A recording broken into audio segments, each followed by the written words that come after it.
കുടിക്കാൻ പൈപ്പിലും വെള്ളമില്ല, കുറെ കെറ്റിലും വെള്ളമില്ല. അപ്പൊ 5 lakhs ഓൾറെഡി കൊടുത്തു. എങ്ങനെയുണ്ട്? ഇത് നീ തന്നെയാ, നിനക്ക് ഇത്ര ബുദ്ധിയാ?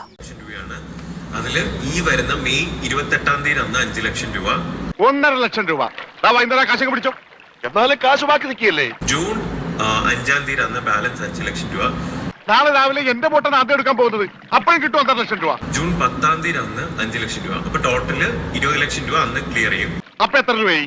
3 ലക്ഷം. 3 ലക്ഷം രൂപയല്ലോ. ഞാൻ എത്ര തരാനുണ്ട്? 2.25 ലക്ഷം. ബാക്കി എത്ര? 25,000 രൂപ സാബ് ഇപ്പൊ ഇങ്ങോട്ട് തരണം.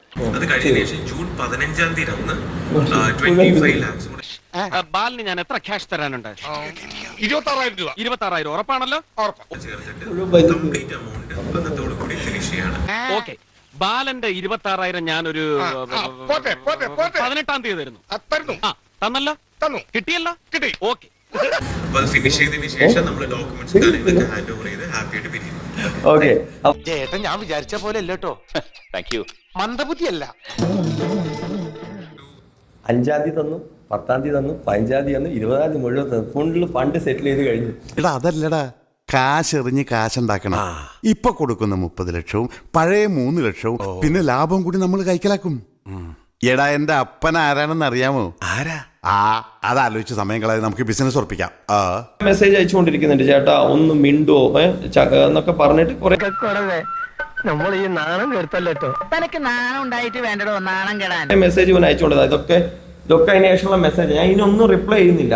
എന്താ ചക്കര ഉമ്മയൊക്കെ ഈ സ്മൈലൊക്കെ നിങ്ങളൊന്ന് നോട്ട് ചെയ്തേക്കണേ. പിന്നെ സ്മൈലി വിടണം.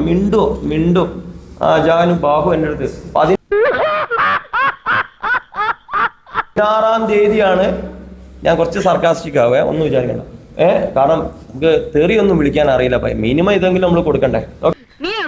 ഞാനല്ല, എന്റെ ഗർഭം ഇങ്ങനല്ല. ഞാൻ വരട്ടെ. എങ്ങോട്ട്? അല്ല ഞാൻ പോട്ടെ. സബ്സ്ക്രൈബ് ചെയ്തിട്ടുണ്ട് പൊന്നു മോനെ.